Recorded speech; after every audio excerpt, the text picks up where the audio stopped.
Tapi aku tak ambil SPM, aku dah kena buang 7 buah sekolah. Dan aku dengar lagi Jaman tak tidur dalam 3-4 hari. Oh, masa time kejadian? Time kejadian tu Jaman tak tidur 3-4 hari. Bila tak tidur 3-4 hari, otak dah tak betul lah.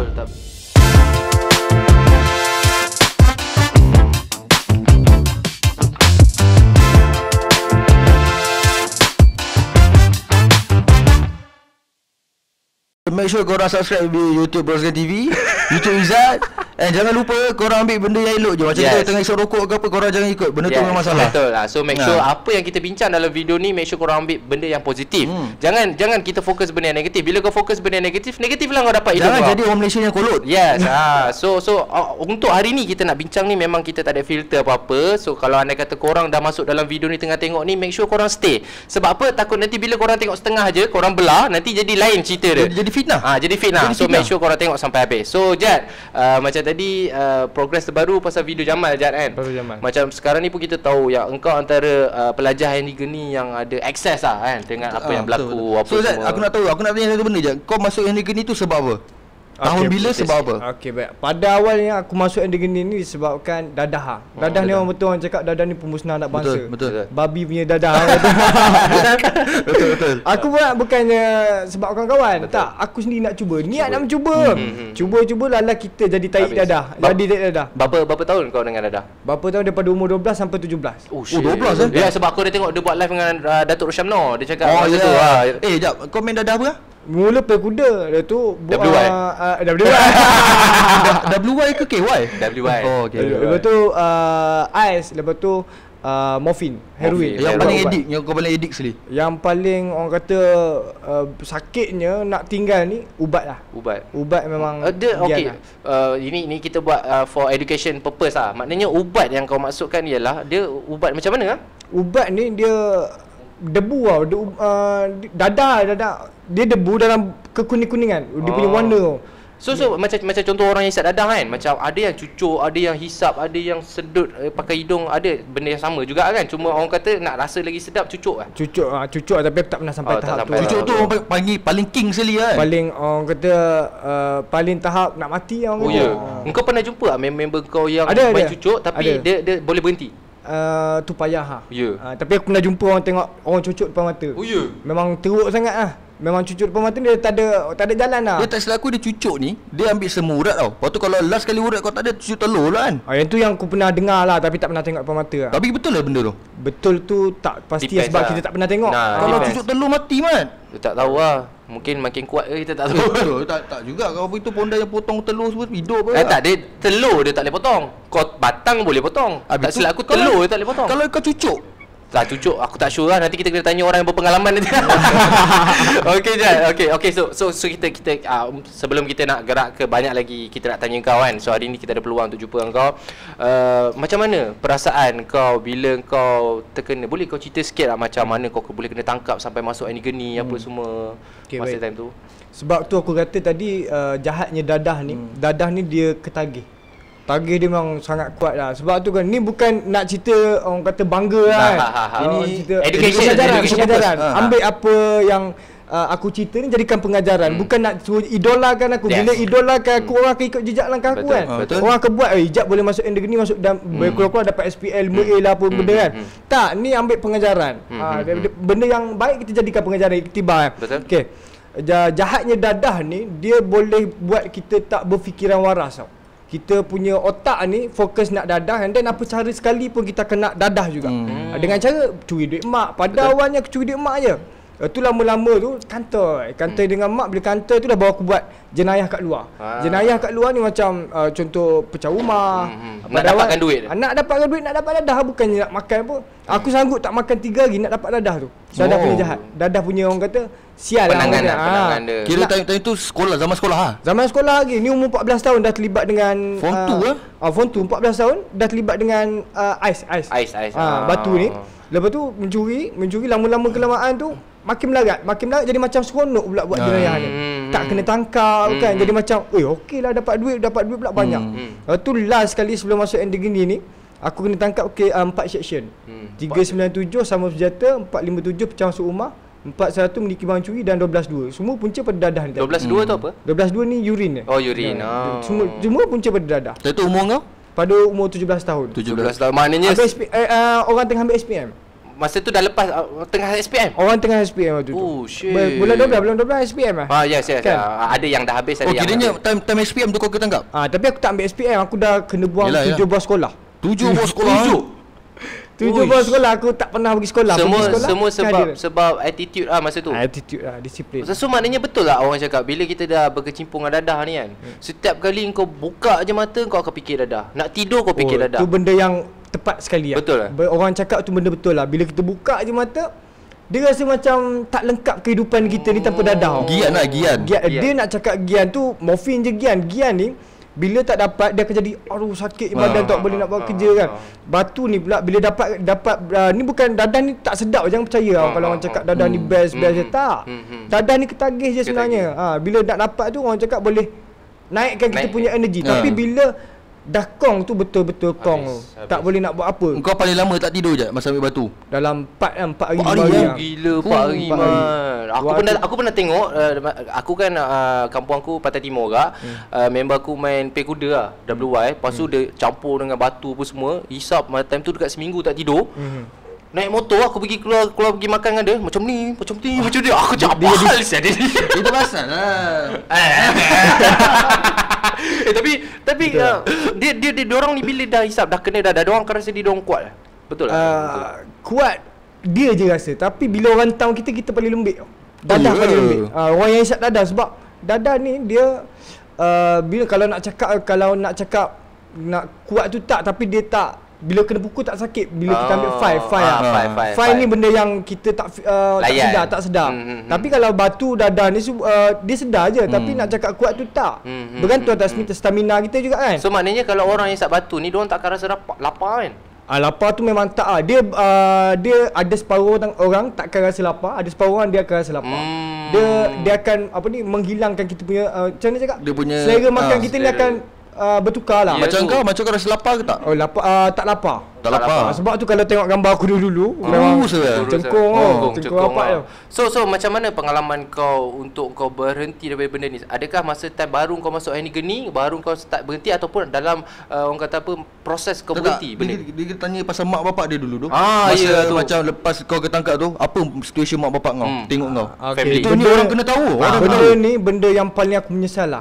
Aku menyesal apabila aku tengok air mata mak aku tu menitis. Bukannya air mata yang biasa aku tengok, tapi air mata kali ni air mata berbeza. Kau bayangkan ni kat mahkamah waktu tu aku dah kahwin. Aku waktu sebelah nak dijatuhkan hukuman tu ada ayah aku dengan dengan bini aku kat tepi. Lepas bila hakim cakap je aku kena jatuh hukuman selama 3 tahun kat sekolah negeri ni, bapak aku ni orang pertama yang menangis untuk aku. Yang tu bila aku tengok je sebelah kanan aku, air mata tu buat aku jadi macam tak ada kekuatan tau. Nak jalan rasa macam tak ada kaki. Lembik. 3 tahun. Lepas tu poli tarik aku bawa pergi lock up mahkamah. Lepas tu yang benda yang paling aku menyesal sekali bila nak naik truck polis tu, sementara nak naik tu mesti lalu kat luar tu kan. Aku tengok bini aku tolak anak aku dalam baby chair tu. Nampak betapa jahatnya dadah ni boleh buat korang sampai korang tak tahu lah benda apa semua berlaku kan. So maknanya dalam masa 3 tahun tu. 3 tahun tu bagi aku lama lah sial. 3 tahun kau kat Henny Geni? 3 tahun tu lama. Tapi bagus juga sebab Henny Geni ni antara salah satu pusat untuk mereka yang ada masalah attitude apa semua and keluar boleh jadi yang baik. Ini salah satu contoh kan. Tapi contoh produk. Dia masalah orang Malaysia ni satu lah. Seorang buat perangai semua kena. Habis kena. Itu yang tak syok. Yes, benda ni yang kita nak boncang pula. Benda ni kita nak tekankan je. Kita pun nak bagi tahu sebab aku pun support juga apa yang kau buat je. Aku pun respect je. Semua orang buat salah. Semua salah. Semua orang ada dadah apa semua. Memang semua orang pernah buat. Even kita pun sendiri ada benda-benda macam tu dulu apa semua. Kita tak ketangkap apa semua. Beza dia macam tu. Tapi diri aku nak berubah tak nak. Betul. So tak boleh nak salahkan macam okey, ini buat perangai lagi dah keluar negeri ni. So bodoh nak negeri ni semua tai.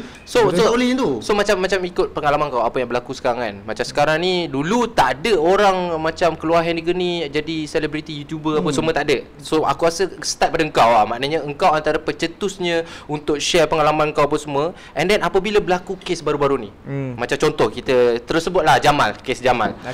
Apa kesan daripada kes tu kau rasa? Okey, baik.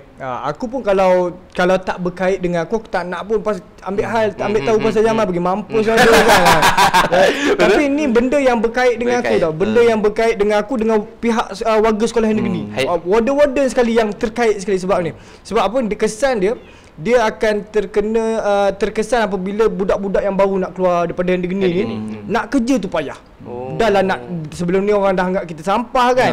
Bila nak keluar sedangkan niat nak baik. Budak-budak Henry Geni yang keluar ni niat nak buat benda baik. Kan? Nak berubah semua benda tu nak kerja. Dia orang tak dapat kerja, masyarakat tak beri support disebabkan kes Jamal ni tak support.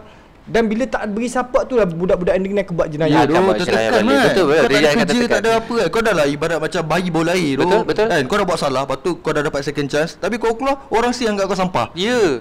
Dengan niat yang baik betul tak? By the way aku nak tanya, macam contoh orang masuk penjara dengan orang masuk Henry Geni ni, adakah nama orang yang masuk Henry Geni terus blacklist dalam laporan polis atau macam mana ke atau macam mana? Baik. Satu je special Henry Geni. Yang special tu je lah, bukan special jadi fighter kau keluar nak sembang macam fighter biasa kan. Tak, satu specialnya dia orang tak ada cap banduan. Dia orang boleh kerja askar lagi, boleh kerja polis, ramai yang masuk askar. Kira tak blacklist lah. Tak blacklist. Cuma ada record dengan polis. Contohnya macam apa ni yang kes baru-baru ni kan, bila orang check balik record di background dia ada record jenayah yang lampau macam yang keluar dekat media baru ni kan. Ada jenayah lampau. Itu je lah record polis yang boleh check. Polis saja boleh check. Tak, so dia maknanya dekat bahagian polis sajalah dia punya rekod dia kan. So tu yang bagus yang dia geni sebenarnya. Tapi apa yang berlaku hari tu, aku based on apa aku tengok macam media semua update apa semua kan, cakap pasal bagi tagline Henry Geni. Sedangkan Henry Geni antara salah satu sekolah untuk pemulihan. Betul. Tapi apabila dia keluar macam media-media cakap pasal budak Henry Geni kes bunuh apa sebut YouTube apa semua, orang akan ingat dia mula-mula. Aku confirm mula-mula masa aku tengok media tu pun aku macam Izzat dia sell Henry Geni kan, sebab aku tak terfikir pun yang geng-geng Jokako ni. Lepas tu bila tengok balik, benda tu jadi perspektif. And then aku ada baca kat Facebook, macam ada media-media orang share, orang cakap tengoklah ni budak Henry Geni dah lepas pun buat perangai macam ni apa semua. So jangan percaya. Orang akan tuduh, jangan percayalah diorang ni apa semua. So orang yang nak berubah, macam adanya orang-orang berubah macam kau, orang-orang lain apa semua, dia akan jadi sepihan lah. Betul. Jadi pisang habis semua benda-benda macam tu. Pisang sebab tak boleh nak kerja. Kan? Kesian dia dah lah baru keluar, baru nak survive hidup, baru nak kenal hidup, and then kau nak start hidup kau fresh, kau nak tolong mak bapak kau apa semua, dah kau tak boleh kerja. Pisang kan? Yang aku paling rasa sedih bila ada budak-budak Henry Geni chat aku, dia orang tengah bekerja ni. Tapi ada kat tempat kerja ni kias-kias dia orang. Dah lah tengah bekerja, kan kita faham situasi bekerja macam mana kan. Kias sebab kes ni. Kes ni lah. Dia orang baru chat aku. Kes ni dia kias macam engkau sampah lah. Dia orang kalau kita kan nak bergurau tu, kadang-kadang benda yang kita bergurau tu dia akan terkesan. Betul. Walaupun gurauan tapi kesan dia mendalam. So aku rasa orang yang buat kias kat budak-budak Henry Geni ni sebab mungkin diorang takut jadi benda yang sama kot, lebih kurang. Tapi diorang tak boleh perspektif macam tu sebenarnya. Dia tak boleh nak samakan. Yes, betul, tak boleh samakan. Sebab apa yang berlaku ni hanya orang yang pelaku tu saja yang bermasalah. Dia bukan semua orang Henry Geni yang buat macam tu. Tengok macam contoh, kalau anda kata tak ada orang macam Izzat, ini based on personal aku cakap orang tak ada macam tak ada orang macam kau, macam ada YouTube cakap pasal benda-benda macam ni apa semua, apa yang berlaku. Engkau ibarat macam kau nak mempertahankan sekolah Henry Geni kan. Maknanya aku faham maksudnya, macam kau cakap kau tak nak budak-budak lain yang keluar, orang akan jadi tak dapat kerja apa semua. So kalau anda kata tak ada audience macam orang macam Izzat ni, aku rasa tak susah lah. Perspektif tu akan terus kolot orang kau cakap. Lepas tu satu lagi Izzat, kau start bila yang kau rasa macam aku kena berubah? Adakah masa kau Henry Geni ke apa? Masa kau dalam Henry Geni ke apa? Okey, baik. Waktu aku rasa macam nak berubah kan. Okey, pernah ada suatu hari kat dalam Henry Geni ni, dalam Henry Geni kan dapat bayang penjara macam mana. Aku duduk dekat besi jerjak, besi penjara tu. Aku duduk, aku pernah salahkan takdir, aku salahkan Tuhan. Kenapalah Tuhan hantar aku ke sini kan? Aku salahkan takdir ni. Sebab dah lost lah time tu. Dah lost, memang tak tahu nak buat apa lah. Lepas tu tiba-tiba aku macam minta lah, tak berdoa, tak angkat tangan kan. Aku minta lah keluarga aku datang tengok. Sebab lama keluarga aku tak datang tengok. Aku ingat keluarga dalam 3 bulan 4 bulan lah. Aku ingat keluarga aku dah buang aku kan. Lepas tu minta lah keluarga aku datang tengok. Lepas tu bila aku rasa macam nak berubahnya, hari ni hari Khamis, aku minta tu hari Khamis. Sebab apa aku ingat? Sebab hari Jumaat kat sekolah negeri tak ada penjumpaan. Jadi selang satu hari Jumaat, hari Sabtu tu keluarga aku datang. Dekat situ aku nampak Tuhan nak Tuhan terima permintaan aku. Dekat situ aku rasa macam aku perlu berubah. Dalam kita marah dekat Tuhan pun Tuhan masih sayangkan kita. Betul. Walaupun kita buat dosa, buat berjahat apa semua kan. Pemikiran seorang pelajar Henry Geni. Ini orang kata produk. Dia ibarat macam prototype. Kalau dalam satu company tu dia keluarkan produk yang terbaik, inilah terbaik yang korang kena, orang kata apa, inspirasikan benda yang positif. Dia yang rosak tu kan seorang. Seorang je tu. Jangan kau babitkan keliling itu. Habis benda-benda macam tu. Okey. Okey. Dia kesian juga kat sekolah ni gini lah. Weh, cikgu tipulah tak struggle saya nak ubah budak-budak. Apa nama cikgu yang kat YouTube tu? Cikgu Zaman Ajmain. Ajmain yang buat pasal benda ni juga Dia polis kan? Dia warden. Tapi bagi aku memang dia rasa macam aku rasa dia memang cukup ikhlas. Aku kenal dia dekat Endegeni. Aku nampak dia punya struggle nak didik budak-budak ni. Sebab masa bukan dia saja tau, ramai. Semua warga Endegeni ni memang mengharapkan bila dekat keluar dia pesan dah jangan datang balik Endegeni. Jangan datang balik. Dia macam ibarat kita keluar penjara, jangan datang balik penjara kan. And then macam contoh yang pasal cikgu warden tadi, aku tengok video dia A sampai Z. Cara dia bercakap tu, muka body language dia sedih. Dia marah, dia sedih, dia kecewa dia kan. Sampai satu time tu yang aku macam tersentuh bila dia cakap dia macam doakan Jamal hopefully kes pecah. Dia cakap kes yang 302 tak ada melekat kat dia ke apa whatever macam tu. Still lagi doa benda yang baik. Yes. Bagi aku pula cikgu-cikgu seorang negeri ni dia dah struggle sel. Dia dah struggle nak ubah budak-budak ni. Memang kita nakal. Budak nakal masuk sekolah sana mesti nak berubah. So proses nak berubah tu payah man. Betul. Payah gila babi weh. So struggle-nya dekat cikgu-cikgu ni. So bila cikgu-cikgu ni dah ubah budak-budak yang dah berubah, contoh macam Izzat apa semua ni, lepas tu mesti ada juga segelintir yang tak nak berubah. Betul. Kan? So dia cakap sebenarnya. Untuk seseorang nak berubah ke arah kebaikan ni kan, 10% daripada kata-kata nasihat dah. Betul. Contohnya nasihat daripada siapa sih? Sebab apa ni aku ambil daripada pengalaman aku lah. Dekat lokap aku ada kenal seorang corporal. Baru lagi kenal dekat ni. Waktu tu first time aku jumpa dia. Tu je aku jumpa dia waktu tu lah. Nama dia aku ingat sampai sekarang. Sebab apa dia bagi benda yang manfaat pada aku. Aku ingat nama dia Corporal Razif. Nombor intake dia 161536. Sebab apa aku ingat dia? Sebab dia cakap satu benda, perkataan tu dia bunyi macam ni tau. Ini bukan awal yang buruk dan bukan akhir dalam hidup. Betul. Dia punya kata-kata tu tegak belum rumah dia tu. Bila dia kata dekat aku macam tu, aku jadi macam satu kekuatan nak semangat. Ini aku cuba mendalami perkataan. Bila sampai je kat Ending ni baru aku faham apa yang dia sampaikan. Sebab kat Ending ni pemula hidup aku yang baru. Sebab tu sistem support ni penting sebenarnya. Macam family, kawan terdekat. Kita jangan bila orang-orang keluar kita lagi cakap pompa. Sebab aku pun pernah kenal, sebab even though dalam family aku pun ada kes-kes macam ni. Kadang-kadang diorang kena tangkap kes dadah apa semua, pusher apa semua. And then bila diorang keluar, diorang nak berubah sebenarnya. Diorang ni semua ada niat nak berubah. Tapi disebabkan kadang-kadang ada keterpaksaan yang tak boleh nak berubah. Disebabkan orang keliling jugalah. Orang keliling tak boleh terima apa yang dah kita buat kan. Betul. So macam sepanjang perjalanan kau buat YouTube adakah macam hari tu kan aku ada tengok warden tu cakap kan apa benda isu-isu yang dalam Endegeni jangan cerita. Macam contoh kita boleh nampak Jokako kita straightforward je. Macam Jokako, macam diorang cerita pasal jambu apa semua. Untuk personal kau patut ke tu? Patut ke adakah patut adakah dia kena ada filter sikit ke atau macam mana untuk personal pendapat kau? Kalau ni pandangan aku daripada kalau akulah benda tu boleh cerita, aku dah cerita pada awal. Betul. Sebelum tak payah nak tunggu orang lain buat itu aku boleh cerita sendiri kan. Jadi ada benda yang aku tak boleh cerita.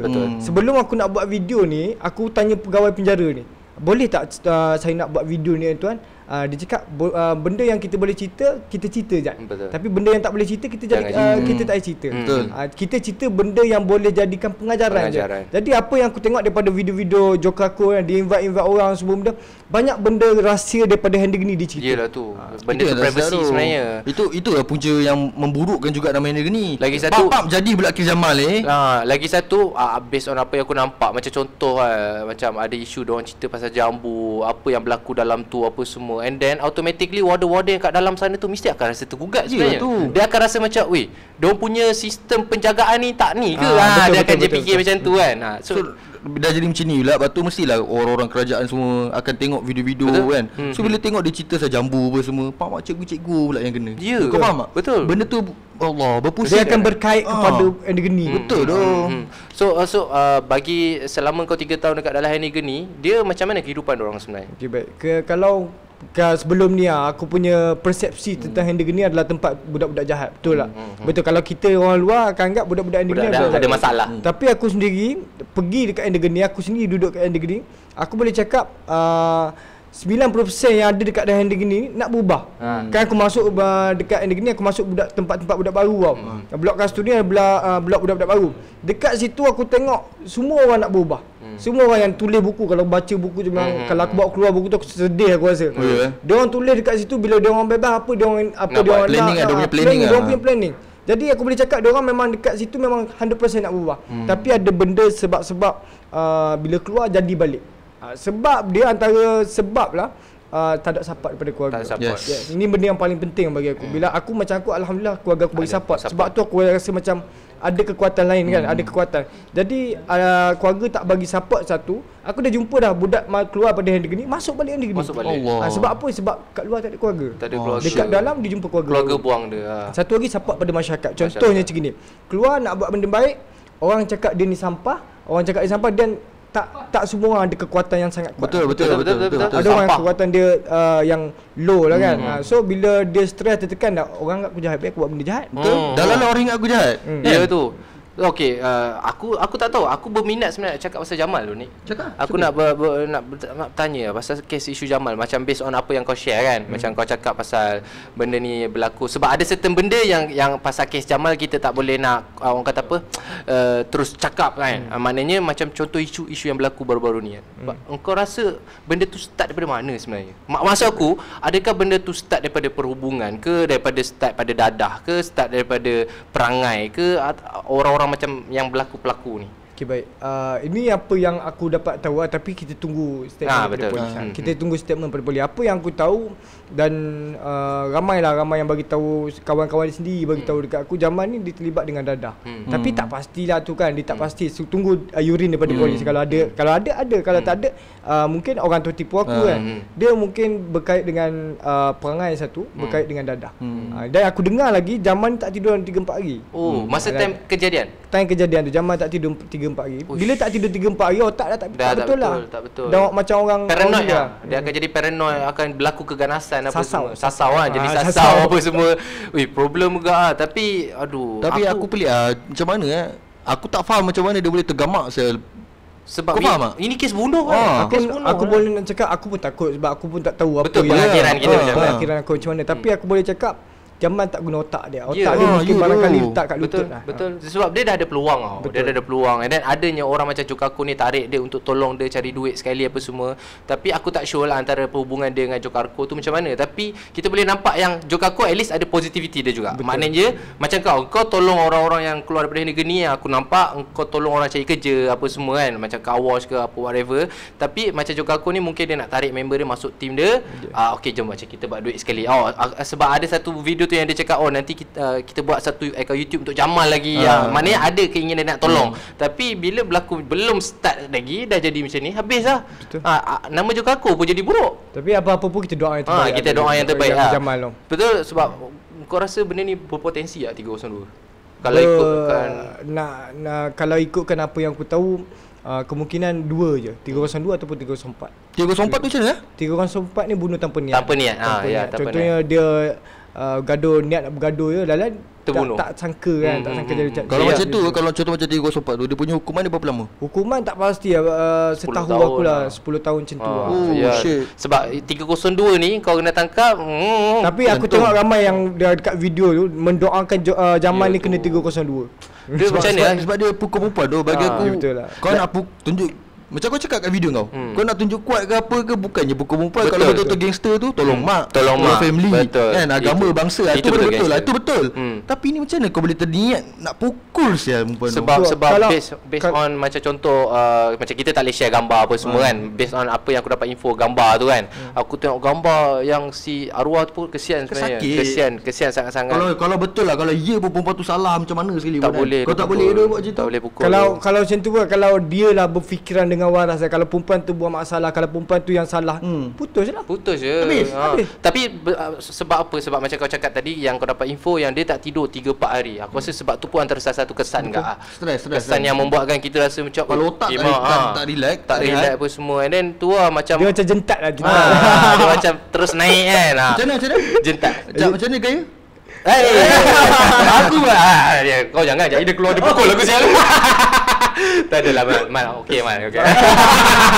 Sebab benda macam ni sepatutnya tak boleh berlaku. Sebab lagi satu macam kau cakap macam ramai orang komen mendoakan dia kena 302. Bagi aku benda tu pun sebenarnya tak layak agak sebenarnya. Macam kita doakan keburukan orang lah, tapi tak, maybe orang marah dia. Betul orang marah. Tapi bagi aku kita doa yang terbaik je lah. Macam saya cakap, kita doa yang terbaik. Kalau anda kata dia diberi peluang, hopefully lah dia berubah tu. Kalau dia dapat kes dia sangkut 304, kalau dia tak berubah lagi aku tak tahu cakap apa sih. Aku tak kisah kalau orang doakan dia 302 ke apa. Tapi jangan babitkan keliling. Yes. Jangan babitkan Itu paling keliling. penting. Kalau nak doakan dia pergi mampulah. Sebab apa? Dia yang buat. Betul. Dia seorang dia buat. Dia kan tak tahu apa cerita kan. Tapi janganlah ibarat semua ini geni pula macam tu. Betul. Yang paling terkait aku lah. Ya tu sebab kau as a YouTuber, as Henny Geni. Yang pertama sebab memang and then lagi satu ramai orang akan pergi look up dekat kau untuk dapatkan info benda-benda macam ni tau. Tapi tu lah macam kita pun tak tahu agak-agak kes dia orang bila jatuh hukuman ke apa. Kita tak dia selalu benda macam ni diorang akan diam ke atau diorang akan update kat media ke sebab kes besar kan? Kalau kes besar ni orang akan update kat media. Contoh dia akan jadi postpone apabila Jamal tak mengaku lah. Oh ya. Jamal tak mengaku tu yang akan jadi contoh reman bertahun-tahun kan. Bila dia kes ni jatuh hukum dengan cepat apabila Jamal mengaku kesalahan dia. Kalau macam Jamal tak mengaku, Joker pun ketahan lama lah. Joker tak pasti je tu. Dia sebab Joker as orang kata apa yang berada di kawasan tu mungkin saksi lah kan ibarat. Tu rumah dia kan yang tu kes rumah dia kat rumah dia yang terjadi. Kiranya rumah tu rumah tim lah kiranya. Rumah tim dia lah. Bukan rumah family. Aduh ya Allah. Tak dapat imagine kenapa Jamal sanggup pukul perempuan. Aku Ya, sedangkan tu. aku pun bergaduh banyak kali Tapi- dengan aku tapi tanya dia sendiri tak Betul. pernah aku langsung nak tanya. Tak, Dia ya. naik kaki kat aku ada. Kalau kau baran kan kau makilah. Dia maki marah je. Betul. Sebab macam okey ini aku as a personal judgemental lah. Aku nak cakap aku personal judgemental. Daripada first place aku tengok Jamal bercakap dalam video pun aku dah rasa was-was lah kat dia sebenarnya. Macam maksud aku was-was kita pun belajar dari segi psikologi.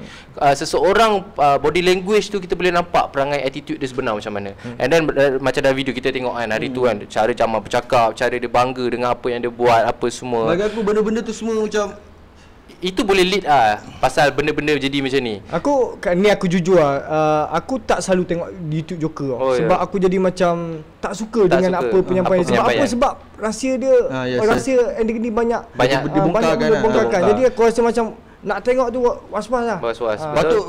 Patut kau kena tegur dia. Sebab apa? Bagi aku engkau ibarat kepala ini gini kat luar. Kepala YouTube lah. Kepala YouTube antara orang yang first kali kan. So benda ni memang akan terkait dengan kau. So orang bila pandang yang ni gini orang akan ingat Izzat. Dia macam ni aku tak nak tegur sebab apa. Aku dengan Joker ni memang baik lah. Aku dengan Joker memang berkawan gila lah. Tapi bila aku bertegur aku risau jadi perbalahan. Betul. Faham. Tapi kawan kan macam yang macam aku cerita bagian baran apa semua. Tapi Joker dia kalau anda kata dia tak terlibat pasal kes bunuh, kita tak tahu lah. Ini kita bercakap andai kita je. Kalau anda kata dia tak terlibat pasal kes bunuh arwah, aku rasa dia boleh terlepas kan. Mungkin ada kes lain lah. Sebab aku ada tengok media cakap pasal dadah jumpa apa semua sebelum ni. Sebab benda-benda macam ni kita tak tahu. Kita harap lah. Sebab kalau anda kata Joker tak komit pembunuhan ataupun berlaku sebab benda ni macam baru-baru ni yang kau share, yang kau cakap ada kan media post pasal kau kan yang kau cerita pasal benda ni, and then diorang macam ibarat cakap Joker yang pelaku. Sebenarnya bukan Joker yang pelaku dalam isu ni. Yang tu yang aku nak cuba terangkan. Aku bukan nak backup belah Joker. Aku tak duduk mana-mana pihak tau. Aku tak duduk. Tapi aku nak terangkan apa yang media silap tu. Betul. Bukan mana betul mana salah. Orang ramai anggap YouTuber terkenal Joker.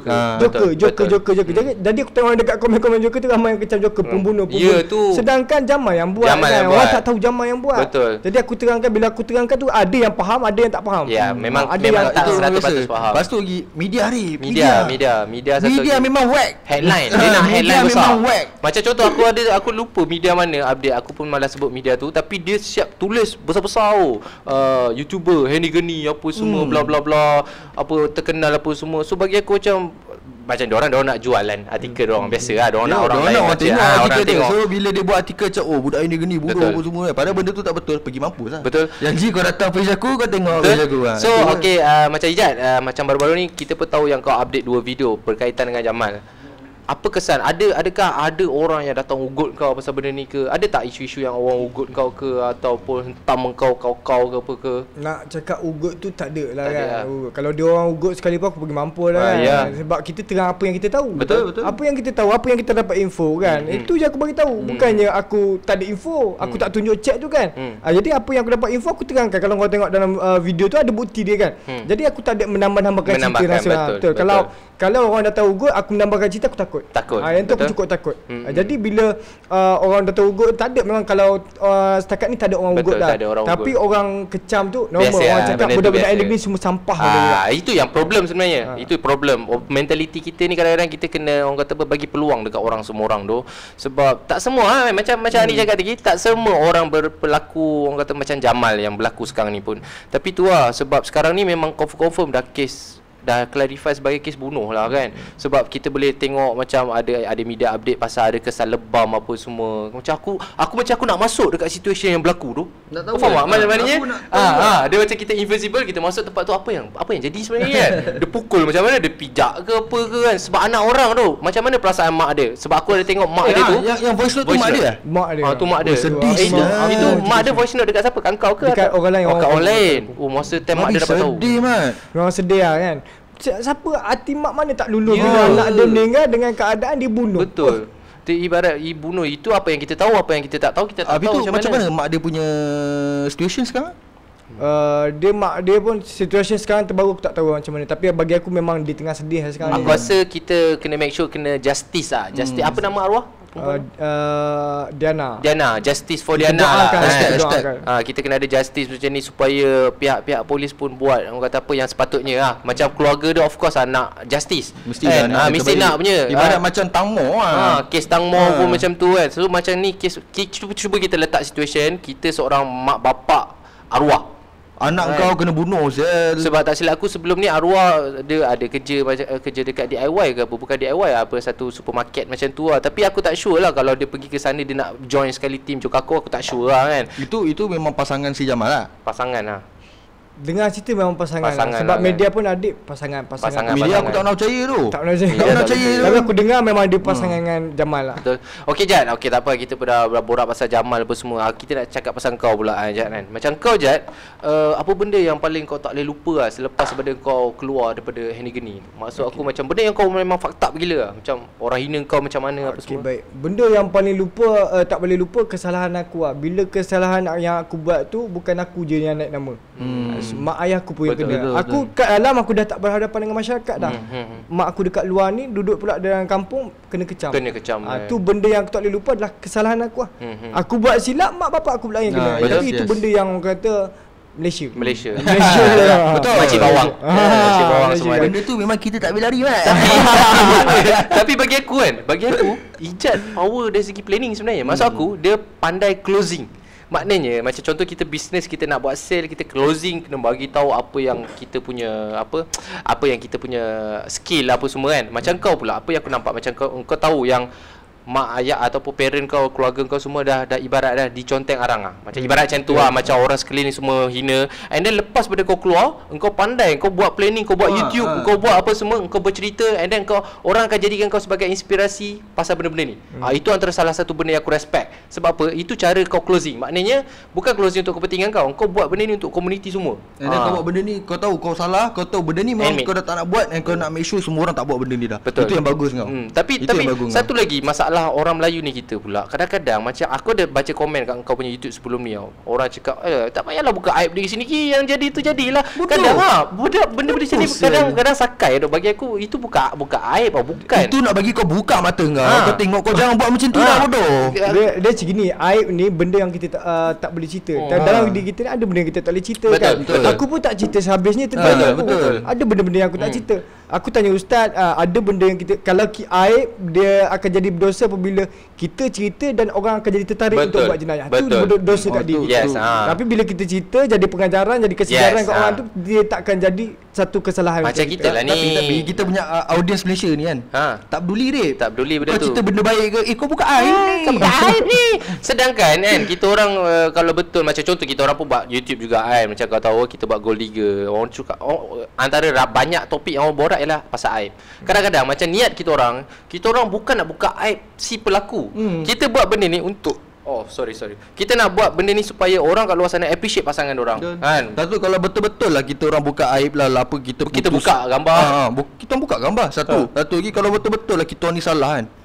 bukan nak belagak ah. Kenapa kita orang tak kena attack dengan pasangan tu? Yes, Kau faham tak? sebab kita kita semua ada agreement tu. agreement Kita tak bodoh sial. Betul. Kita benda-benda ni kita tak bodoh. Kita betul-betul jaga ni. Kita pun tak nak jadi isu kat Tak nak tu. jadi isu. Tapi apa yang niat kita ialah kita nak bagi orang berubah. Ah, Macam betul. kau kan, kau nak orang berubah kan supaya orang tak ni apa semua.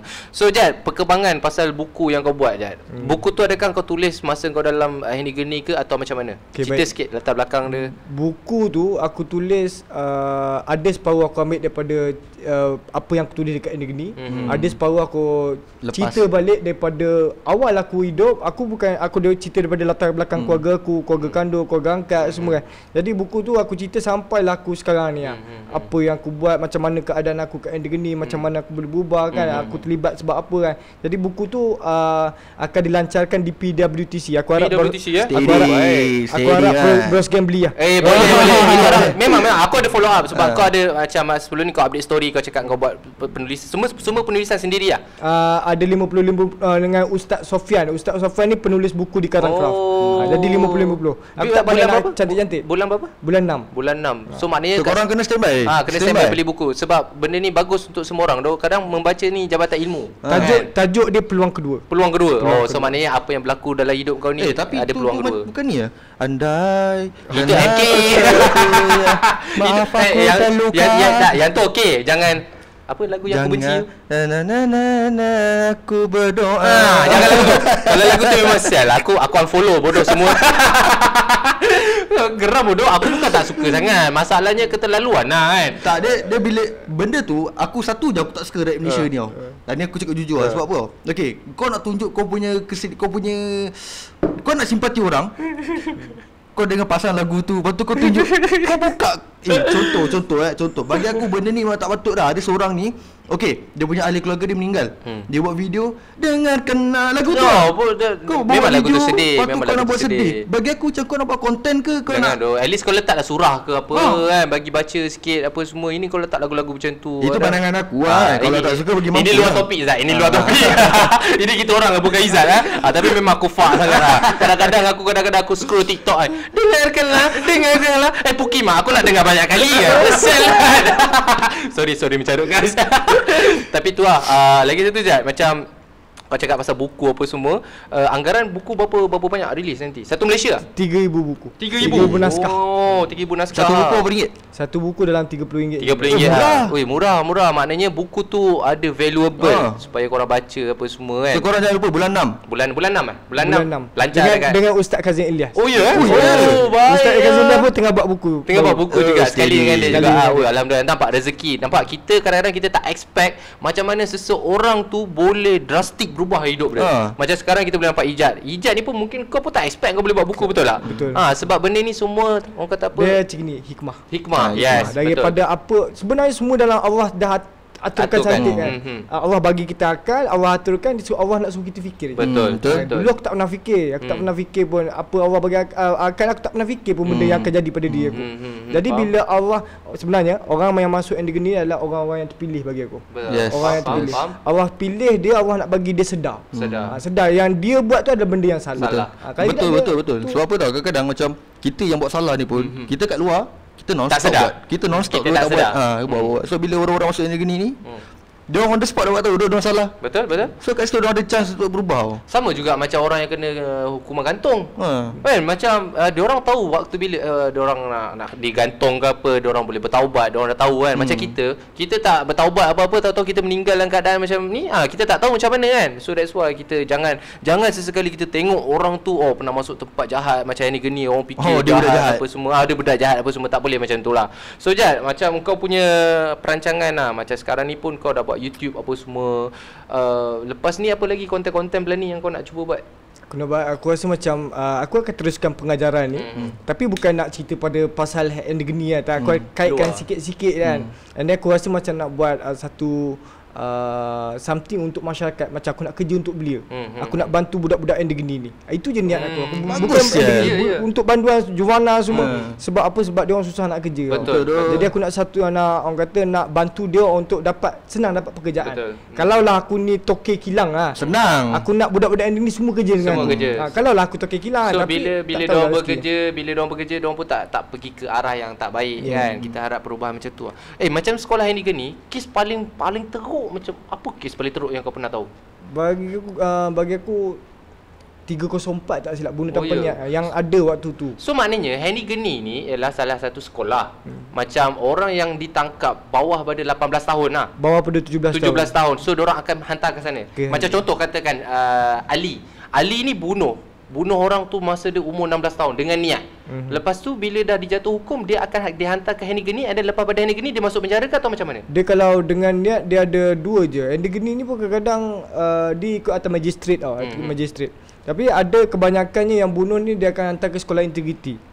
Sekolah integriti macam mana? Puncak Alam, pernah dengar sekolah integriti Puncak Alam? Aku macam pernah dengar. Dia punya pesalah dekat dalam tu semua bawah umur. Tapi dia orang ada cop banduan. Sayangnya kat situ. Integrity. Itu memang UiTM Cak Alam kot. Otak kau tu UiTM. Yang atas tu atas bukit dia, atas bukit. Kau jangan kena sama dengan UiTM bodoh. Kau kejap lagi keluar profesor tu tiba. Kau ada laptop. Kau pergi kedai kat emas kau. Mana kakak kau? Okey. Kalau aku jadi student tu, aku jadi Jamal. Oi, memang. Ada kau nak suruh aku pergi Melaka. Okey ya. Sorry profesor. Okey, lagi tu macam contoh, so maknanya apa beza sekolah integriti dengan sekolah Henny Geni? Satu bezanya sebab tu aku cakap specialnya Henny Geni tak ada cop banduan. Integriti ni pesalah dia semua sama je. Kesalahan pun sama juga, tapi yang mungkin atas magistrate apa beza dia orang ada cop banduan ataupun orang panggil YP, banduan muda. So okey, so macam contoh Ali tadi, dia bunuh orang tu umur 16 tahun. So dia masuk integriti, dia depends pada magistrate lah. Masuk integriti ataupun Henny Geni. So kalau contoh katakan dia dah dijatuh hukuman masa umur 16 tahun, dia orang standard dia orang kena penjara dulu ke, lepas tu kena hukuman gantung ke atau macam mana? Kau tahu tak proses dia? Kalau kau tahu boleh kau share sikit tak? Okey, baik. Macam contoh kes 302. Kalau bawah umur ni dia orang tak ada gantung. Dia orang tak ada gantung. Kemungkinan dia orang akan dapat tahanan limpah sultan. Apa tu? TLS ni dia orang kena tunggu pengampunan daripada sultan. Ataupun penjara berpuluh-puluh tahun, penjara lama-lama lah tu, contohnya dapat dia orang punya rekod baik dekat sana semua, dapat TLS ni baru dia orang akan bebas. Dia akan bebas lah. So maknanya even kalau kau belas tahun pun kes kau tu berat, kalau magistrate kata masuk penjara kan kau? Masuk penjara lah. Dia tak ada macam okey umur kau bawah ni kau kena masuk Henny Geni dulu.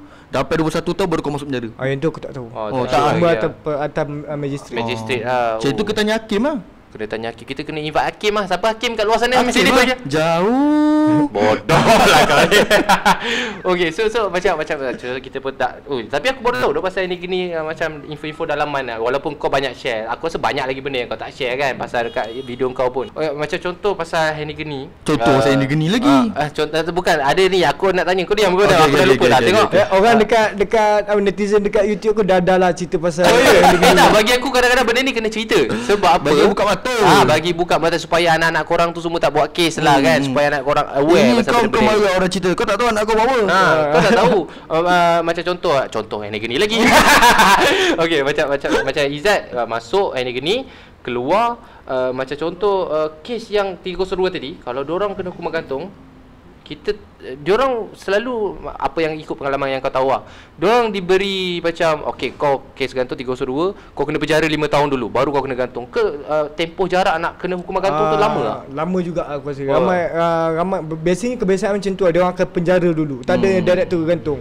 Mungkin dia orang bagi masa untuk taubat lah. So okey, masa penjara dulu pun ada chances untuk pengampunan daripada sultan lah kan? Ada chance. 302 ada chance? 302 tak pasti.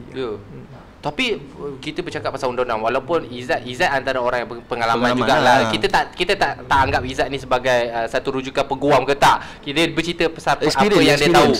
Macam contoh 302. Kalau anda kata dia berbunuh tanpa niat dalam hukuman, macam contohlah tiba-tiba kita tengah bercakap macam ni, tiba-tiba kau nak lempang nyamuk kat muka aku meninggal.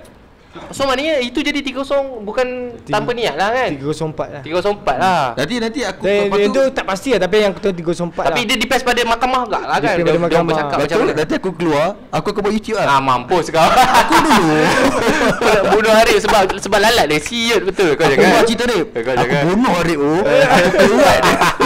Siut. Tapi tu lah, kadang-kadang tough juga orang-orang yang kena macam ni kan.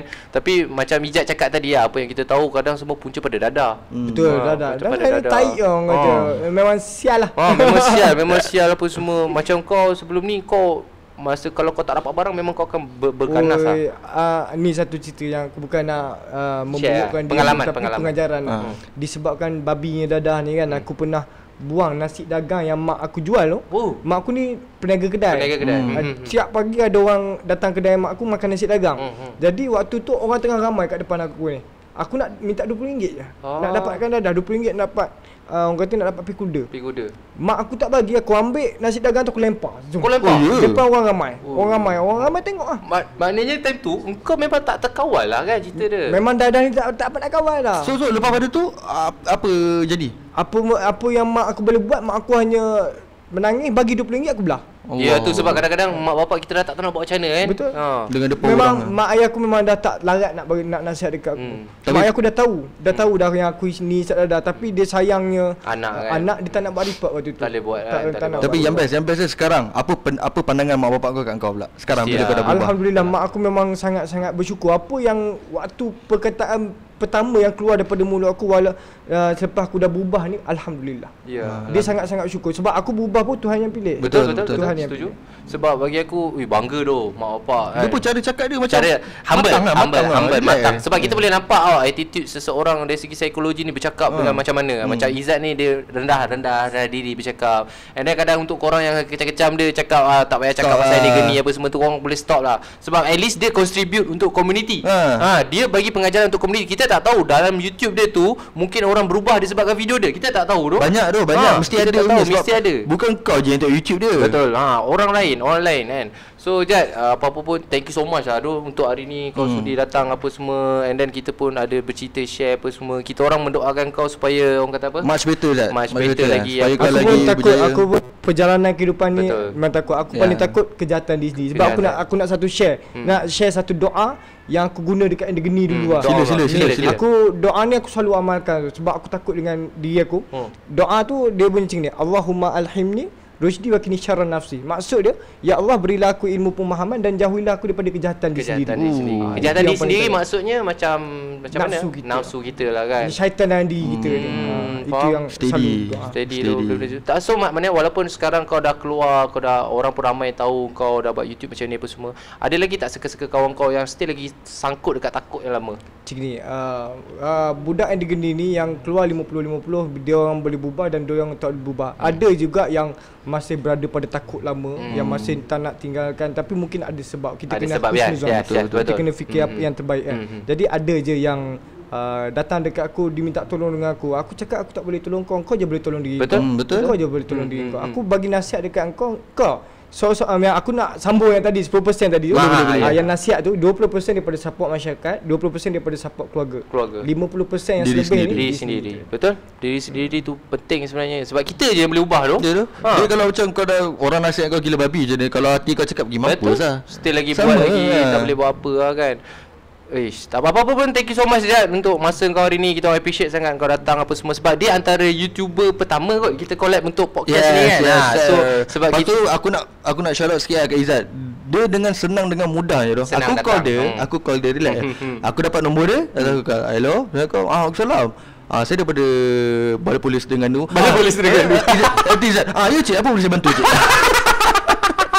Sial lah senang nak deal dengan Izzat pun senang. Sebab kita orang tengok juga YouTuber tu macam mana. Sebab kita bukannya sombong ke apa. Sebab kita orang pun bukanlah famous mana pun, tapi kita nak cari YouTuber yang boleh attach dengan kita juga. Reality life dia kongsi macam mana apa semua kan. Tapi itulah apa-apa, thank you so much. Kita orang doakan untuk pelancaran buku kau yang terbaik. Nanti kita orang beli. Kita orang janji kita orang beli. And korang pun make sure korang pun kena beli buku dia. And mana tahu buku tu boleh merubah hidup kita apa semua kan. So okay, sebelum kita ending benda ni, apa nasihat yang kau nak share dekat orang kat luar sana, kepada mereka yang macam baru nak start buat jahat, baru nak start buat jahat ke apa nasihat kau?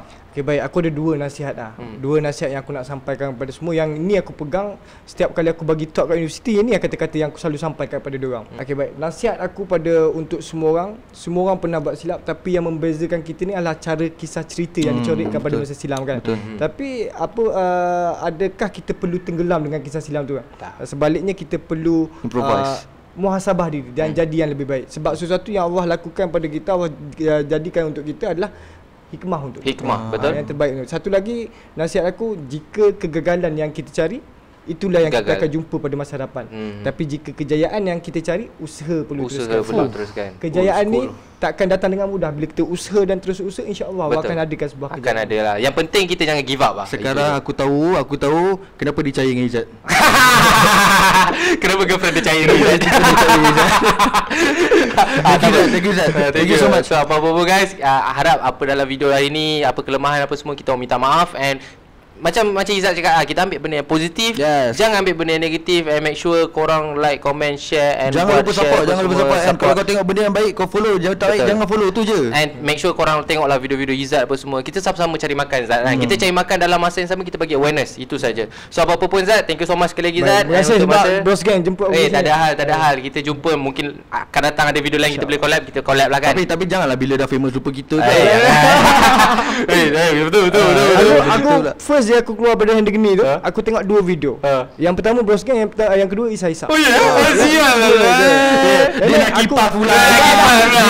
Tak ada lah. Tapi thank you doh. Sebab kadang kita orang appreciate kan orang yang faham apa video yang kita sampaikan itu. Macam kau sampaikan video untuk orang sampaikan apa yang nak faham kan. So apa-apa thank you Zat. Baik, kita appreciate. And jangan lupa makan Maggi. Bijak. So apa-apa guys, kita jumpa next episode. Bye. Assalamualaikum. Ciao.